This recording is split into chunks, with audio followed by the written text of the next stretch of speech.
बिहार में कंपनी सरकार की द्वैध शासन व्यवस्था 1765 से 1772। सन 1757 के पलासी के युद्ध की बात है, जब 1764 में बक्सर के युद्ध ने बिहार की राजनीतिक स्थिति को पूरी तरह से बदल कर रख दी थी। उस वक्त 22 अक्टूबर 1764 को मीर कासिम, अवध के नवाब शुजा-उद-दौला तथा मुगल बादशाह शाह आलम द्वितीय की सम्मिलित सेनाओं को अंग्रेजों ने बक्सर के युद्ध में पराजित कर दिया था। इस युद्ध के पश्चात 3 मई सन 1765 को इलाहाबाद के निकट कड़ा नामक स्थान में एक और युद्ध हुआ। इस युद्ध में मुगल सेना पूरी तरह पराजित हो चुकी थी। इसके पश्चात मुगल बादशाह के सामने और कोई रास्ता नहीं था।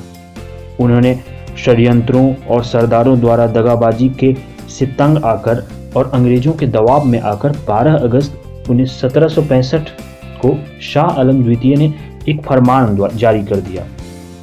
इसके तहत उन्होंने ईस्ट इंडिया कंपनी को बिहार, बंगाल, उड़ीसा की दीवानी प्रदान कर दी। इसके बदले कंपनी ने 26 लाख रुपए प्रति वर्ष मुगल बादशाह को देना स्वीकार किया।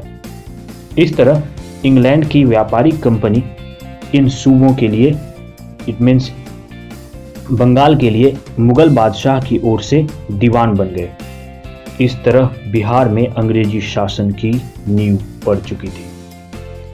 संधि के तहत कंपनी को लगान वसूलने तथा असैनिक न्याय की देखभाल करने का अधिकार उसे प्राप्त हुआ था, परंतु प्रशासन और फौजदारी न्याय बंगाल के नवाब के अधिकार में ही रहा। शासन को इन दो भागों में बांटकर दो विभिन्न शक्तियों के हाथों में देना, इस शासन को दोहरा या द्वैध शासन व्यवस्था कहा गया। इस तरह से द्वैध शासन व्यवस्था बंगाल, बिहार और उड़ीसा में लागू कर दी गई थी, जिसमें कंपनी ने अपने हाथों में राजस्व वसूलने का अधिकार और सेना के संचालन का अधिकार अपने हाथों में रखा। वहीं पूरी प्रशासन की जिम्मेदारी, पूरी व्यवस्था की जिम्मेदारी वहां के नवाबों के हाथ में रही।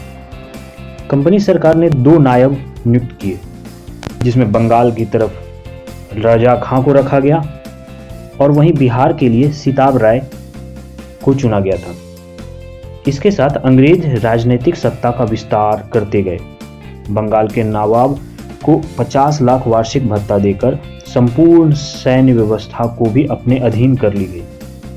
इस प्रकार कंपनी ने सीधे तौर पर तो नहीं, पर राजनीतिक शक्तियों पर, वहां की राजनीतिक व्यवस्थाओं पर अपनी पूरी तरह पकड़ बना ली थी, क्योंकि उनके पास वहां की सैन्य शक्ति भी थी और वहां के कर वसूलने का अधिकार भी उनके पास था।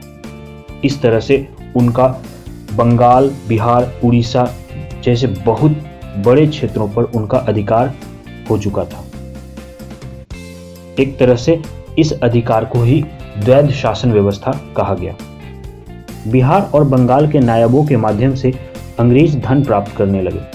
अंग्रेज मुगल, अफगानी तथा भारतीयों पर द्वैध शासन के माध्यम से नियंत्रण करते चले गए। द्वैध शासन तथा अकाल में बिहार में अव्यवस्था फैला दी। इसे रोकने के लिए एक परिषद का गठन भी किया गया, परंतु इस परिषद के सदस्यों में आपसी सामंजस्य न रहने के कारण अव्यवस्था पर नियंत्रण नहीं किया जा सका। इस प्रकार द्वैध शासन व्यवस्था के काल में बिहार की स्थिति क्रमशः दयनीय होती चली गई। कंपनी सरकार सिर्फ धन इकट्ठा करना चाहती थी, यही उनकी प्रमुख नीति भी रही। लगान व बकाया वसूलने के कारण बर्बरतापूर्ण लोगों के साथ व्यवहार किया गया। इससे किसान, व्यापारी और आम जनता काफी परेशान होने लगे। उन्होंने कंपनी सरकार का विरोध करना शुरू कर दिया। बिहार में द्वैध शासन स्थापित थी, जिसका बुरा असर विकास के साथ साथ आम जनता पर भी पड़ने लगी थी। बिहार की जनता द्वैध शासन व्यवस्था का विरोध करने लगे।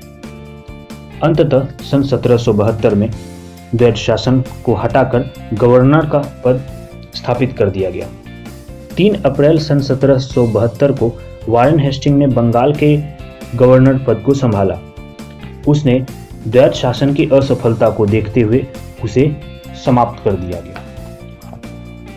इसके बाद शुरू होता है रेगुलेटिंग एक्ट 1773।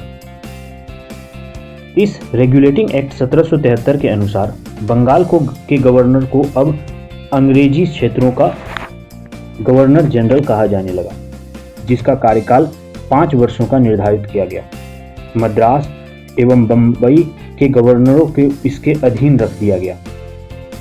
इस प्रकार भारत में कंपनी के अधीन प्रथम गवर्नर जनरल वारेन हेस्टिंग सन 1774 से सन 1785 तक रहे।